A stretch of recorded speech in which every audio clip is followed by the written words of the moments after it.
আসসালামু আলাইকুম। সবাই কেমন আছেন? আশা করি সবাই ভালো আছেন। আজ আপনাদের জন্য নিয়ে এসেছি গল্পের ১৫ নম্বর পর্ব। আশা করি গল্পটি আপনাদের ভালো লাগবে। তাহলে চলুন শুরু করা যাক। দীপা আবার বলতে গেল, শুনুন না, সম্পূর্ণ কথা শেষ করতে পারল না। তার আগেই হঠাৎ আমি ওকে ধাক্কা দিয়ে ফেলে দিই। দীপা মেঝেতে পড়ে ফেলফেল করে আমার দিকে তাকিয়ে আছে। আমি বললাম, তোর অনেক শখ না ছুটকির সাথে ঘুমানোর? এখন যা, এ রুমে একদম আসবি না। দীপা আমার এমন আচরণ দেখে অবাক হয়ে যায়। সে কান্না করছে আর আমার দিকে তাকিয়ে আছে। আমি বললাম, কি রে, কানে কথা যায় না? আমার রুম থেকে বেরিয়ে যা। দীপা বুঝতে পারলো আমি খুব রেগে আছি, তাই সে কিছু না বলে গুটি গুটি পায়ে বেরিয়ে গেল রুম থেকে।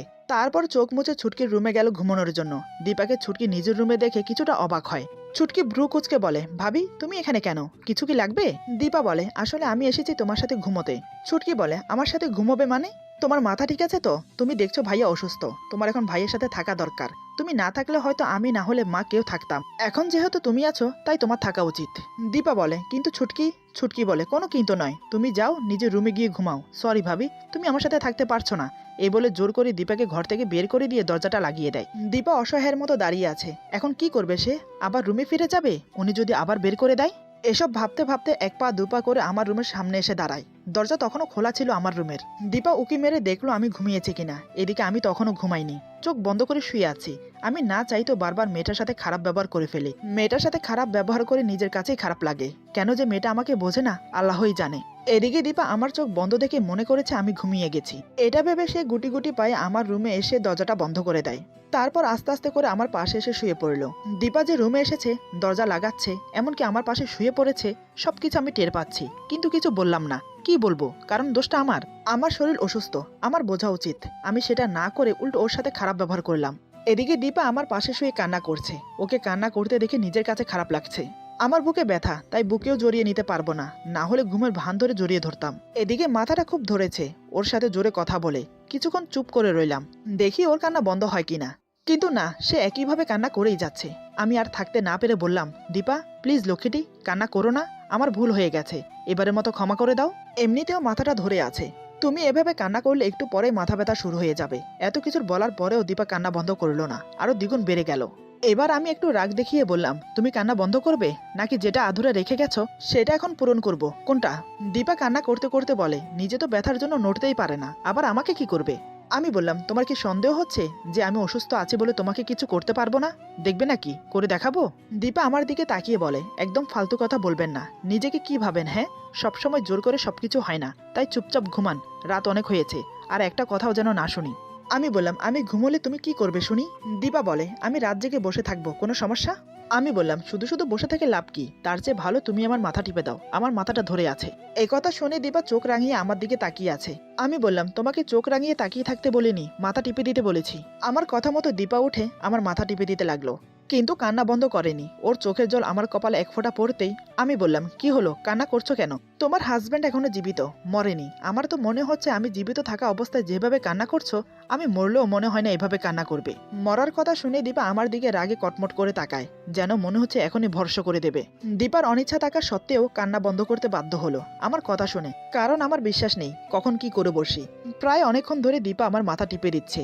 আমি বললাম, থাক, আর মাথা টেপা লাগবে না, এখন শুয়ে পড়ো, অনেক রাত হয়ে গেছে। বেশি রাত জাগলে আবার শরীর অসুস্থ হয়ে পড়বে তোমার, তখন আমরা দুজনেই অসুস্থ হয়ে পড়বো, কেউ কারোর সেবা করতে পারবো না। দীপা বলে, একদম ন্যাকামি করবেন না, বুঝেছেন? আমার রাত জাগার অভ্যাস আছে, আমার চিন্তা না করে ঘুমিয়ে পড়ুন তাড়াতাড়ি। আমি বললাম, কেন, আমি জেগে থাকলে কি তোমার সমস্যা হয়? আচ্ছা, তুমি আমাকে সত্যি করে একটা কথা বলো তো, তুমি কি সত্যি আমাকে কোনোদিন মেনে নেবে না? সারা জীবন কি আমরা এরকম করে থাকবো, নাকি আমাদের একটা সুন্দর সংসার হবে, সুন্দর সুন্দর দু চারটা বেবি হবে? দীপা বলে, আমি এখন এসব নিয়ে কোনো কথা বলতে চাচ্ছি না। আপনি অসুস্থ, আপনি সুস্থ হয়ে উঠুন, তারপর এসব নিয়ে কথা বলা যাবে। আমি বললাম, না, আমার এক্ষুনি উত্তর চাই, আর সেটা তুমি আমাকে এখন দেবে। দীপা বলে, অনেক রাত হয়ে গেছে, মা এসে যদি আমাদের মাঝে এরকম কথা শোনে তাহলে খারাপ ভাববে, তাই বলছে এখন ঝগড়া করা ঠিক হবে না, সকালে এসব নিয়ে কথা বলা যাবে। আমি বললাম, আমি এসব নিয়ে কথা বলতে গেলেই তুমি যে কোনো একটা অজুহাত দেখিয়ে কথাগুলো কাটিয়ে দাও।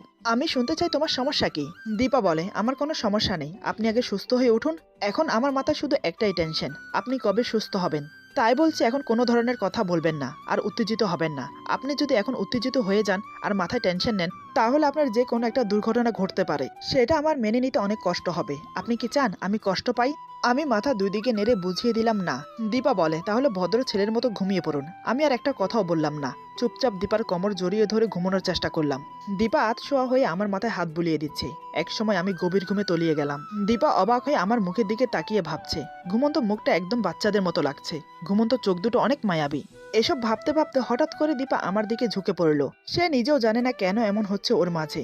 দীপা আস্তে আস্তে আমার কাছে চলে এলো। দীপা আমার এতটা কাছে চলে এসেছে যে আমার মুখের গরম নিঃশ্বাস ওর মুখের উপর পড়ছে।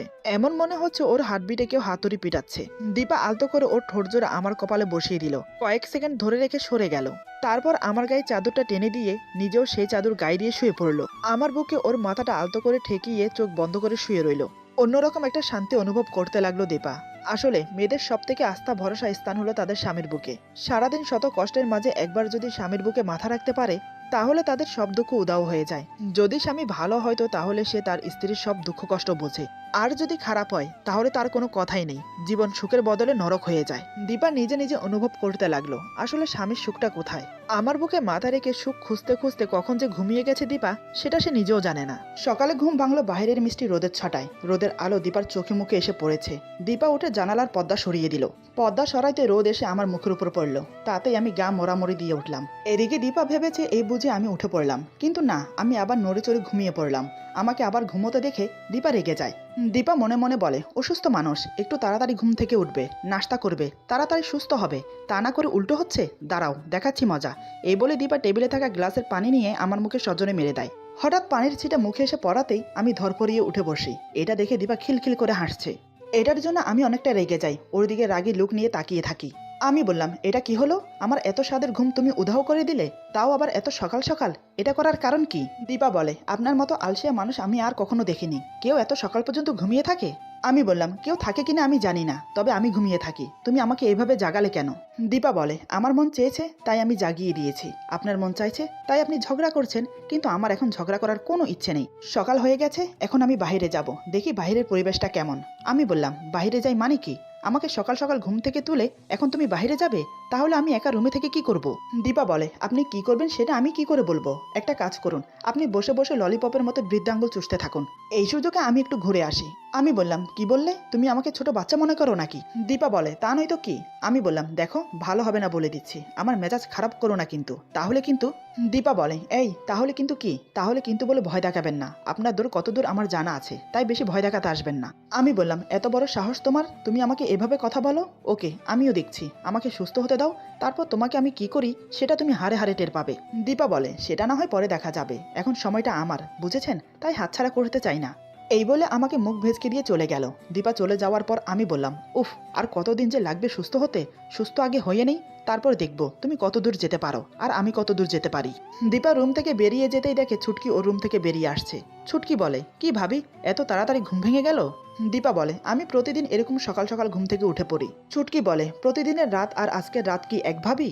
দীপা বলে, দেখো সকাল সকাল ফাজলামো শুরু করবে না, এখন চলো নিচে, আম্মুকে একটু সাহায্য করি। ছুটকি বলে, আচ্ছা ঠিক আছে, তবে পরে সবকিছু বলতে হবে কিন্তু।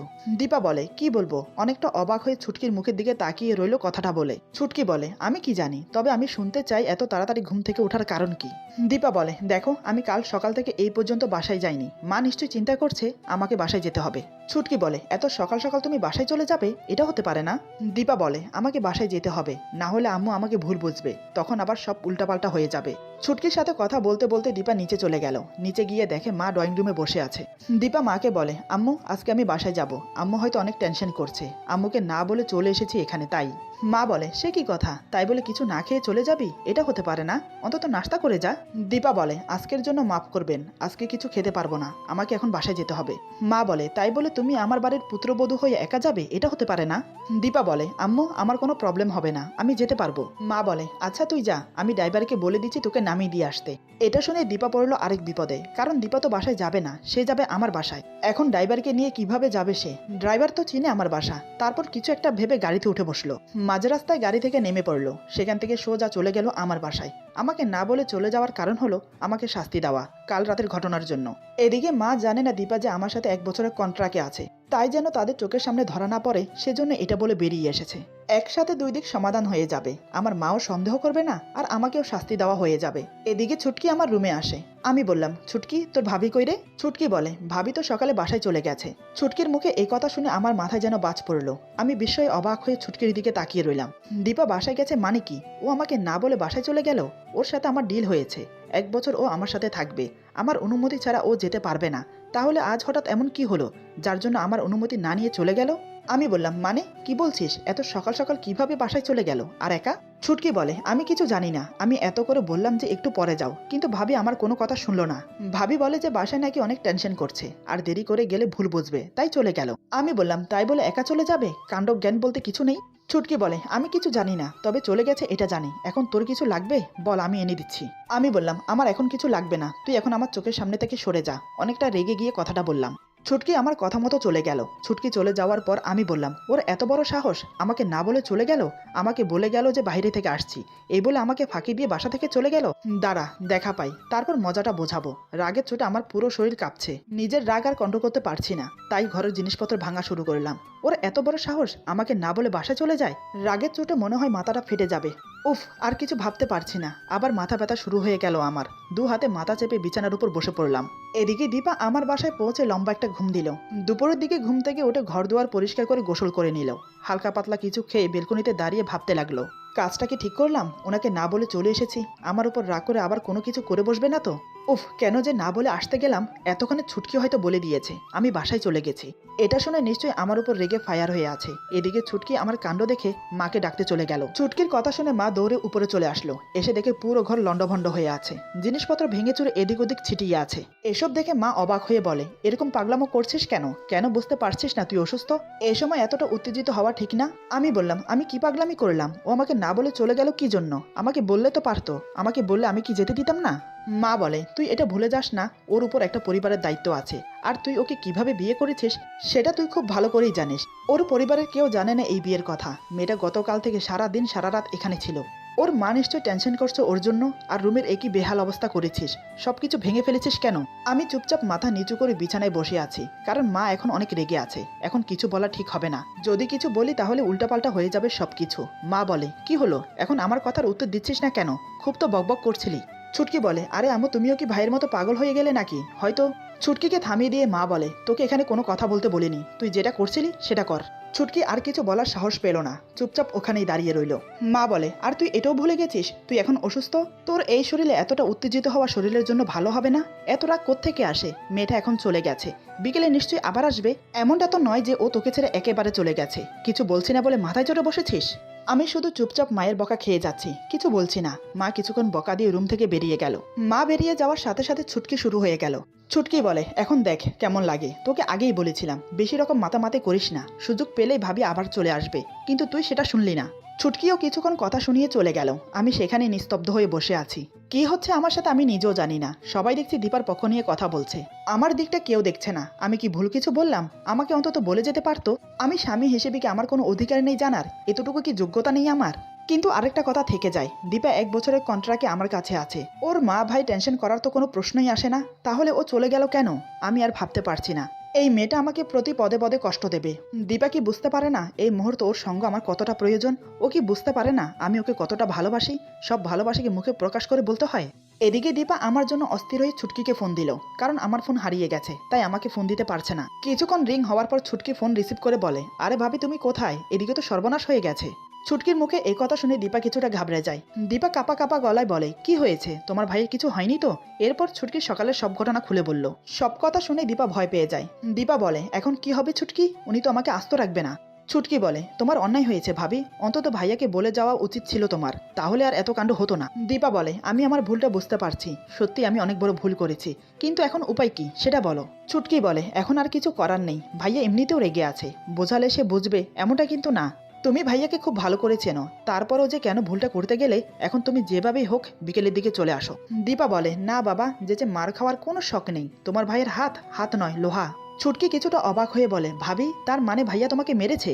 দীপা বলে, মারেনি আবার, সেটা আবার বলতে, একটুখানি ভুল করলেই মারে, তবে ওনার কোনো দোষ নেই, দোষটা আমার। উনি আমাকে যেটা করতে নিষেধ করে আমি সেটা আরো বেশি করে করি। ছুটকি বলে, তাহলে ঠিক আছে, এখন আবার দ্বিতীয়বার মার খাওয়ার জন্য তৈরি হয়ে যাও, জলদি বাসায় চলে আসো। দীপা বলে, তুমি আমাকে জেনে শুনে বাঘের মুখে ঠেলে দিচ্ছ, এটা কিন্তু ঠিক না। ছুটকি বলে, বিকেলে আসলে আমার মনে হয় না তেমন কোনো ঝামেলা হবে, কিন্তু যদি কাল আসো তখন আমি জানি না কি হয়, রাগটা হয়তো আরো দ্বিগুণ হয়ে যাবে। আমি তো বলে রেখেছি ভাবি বিকেলের দিকে চলে আসবে, অন্তত আমার মানটা রাখো। আর মা তো আছেই তোমাকে বাঁচানোর জন্য, চিন্তা কিসের, চলে আসো। দীপা একটা বড় করে নিঃশ্বাস ফেলে বলে, ঠিক আছে আমি এখনই আসছি।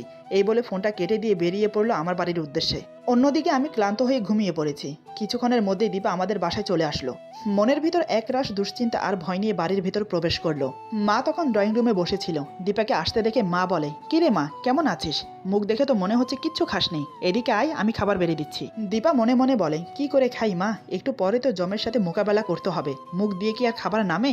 দীপা বলে, না মা আমি খেয়ে এসেছি। মা বলে, দাঁড়া আমিও তোর সাথে যাচ্ছি উপরে, এমনিতে ছেলেটা অনেক রেগে আছে তোর উপর। দীপা মাকে থামিয়ে দিয়ে বলে, না মা আপনাকে যেতে হবে না, উনি যতই রেগে থাকুক আমাকে কিছু করবে না। মা বলে, এতটা বিশ্বাসের সাথে কিভাবে বলছিস মা? দীপা বলে, কারণ মা আপনি আছেন এখানে, তাই ওনার সাহস হবে না আমাকে কিছু বলার, আপনি চিন্তা করবেন না। এই বলে দীপা গুটি গুটি পায়ে উপরে এলো। যতই মাকে বলুক না না আসতে, কিন্তু মনে মনে ঠিকই ভয় পাচ্ছে। আমার রুমের দরজা খোলাই ছিল, আমি তখনও ঘুমাচ্ছিলাম। দীপা ধীর পায়ে রুমে প্রবেশ করে দরজা লাগিয়ে দিল। আমি ঘুমাচ্ছি দেখে ডাকার সাহস পেল না, তাই চুপচাপ আমার মাথার পাশে বসে পড়ে। আলতো করে আমার মাথায় হাত রেখে কপাল একটা চুমো দেয়। তারপর আমার বন্ধ চোখের দিকে তাকিয়ে বলে, সরি, আমার উচিত হয়নি আপনাকে এভাবে রেখে যাওয়া, সত্যি আমি অনেক বোকা। এই বলে দীপা আমার পাশে আধশোয়া হয়ে আমার মাথাটা ওর বুকের সাথে চেপে ধরে। এদিকে দীপা আচমকা আমার মাথা চেপে ধরাতে আমি মাথায় ব্যথা পাই। তাতেই আমার ঘুম ভেঙে যায় আর আমি ব্যথায় কুকিয়ে উঠি। দীপা তৎক্ষণাৎ আমাকে ছেড়ে দিয়ে আমার মাথায় হাত বুলিয়ে বলে, সরি সরি, আসলে আমি বুঝতে পারিনি, বেশি লাগেনি তো? এই বলে জিজ্ঞাসা চোখ নিয়ে আমার দিকে তাকিয়ে আছে। আমি রাগান্বিত মুখ নিয়ে ওর দিকে তাকিয়ে আছি। ওর চোখের দিকে তাকিয়ে দেখলাম চোখ দুটো জলে চকচক করছে। দীপা কান্না মুখ হয়ে আমার দিকে তাকিয়ে আছে, যে কোনো সময় কান্না করে দেবে। আমাকে অমন করে তাকিয়ে থাকতে দেখে দীপা বলে, আমি জানি আপনি আমার উপর রেগে আছেন, কিন্তু কি করব বলুন, আপনার আর আমার মাঝে যে 1 বছরের কন্ট্রাক্ট হয়েছে সেটা নিশ্চয়ই মা আর ছুটকি জানে না। যদি জানতে পারে তখন কি হবে ভেবে দেখেছেন? তখন আপনি কি কৈফিয়ত দেবেন? আমি চাই না আর কোনো ঝামেলা বাড়ুক, তাই আমি অজুহাত দিয়ে আপনার ওই বাসা থেকে ঘুরে এসেছি। সেখানেও ঘরদুয়ার অগোছালো ছিল, সেটাও পরিষ্কার করে আসলাম। আর এতটুকু বলে দীপা আর বলতে পারছে না, ভয় কুকড়িয়ে গেল। আমি ওর মুখের দিকে তাকিয়ে বললাম, আর কি বলো, চুপ হয়ে গেলে কেন? দীপা আমার চোখের দিকে তাকিয়ে বলে, মারবেন না তো? আমি বললাম, সত্যি করে বলো আর কি? দীপা আমতা আমতা করে বলে, ইয়ে মানে আপনাকে একটু শাস্তি দেওয়ার জন্য না বলে চলে গিয়েছিলাম, কালকে রাতের ঘটনার জন্য। ওর কথা শুনে আমি চোখ ছোট ছোট করে ওর দিকে তাকিয়ে রইলাম। দীপা প্রহর গুনছে, আমি কি করি এখন সেটা ভেবে। আমি বুঝতে পারছি ও খুব ভয় পাচ্ছে আমাকে, তাই খুব নরম সুরে বললাম, এমনটা আর কখনো করবে না, যেখানে যাবে বলে যাবে। তুমি জানো আমার কতটা টেনশন হচ্ছিল।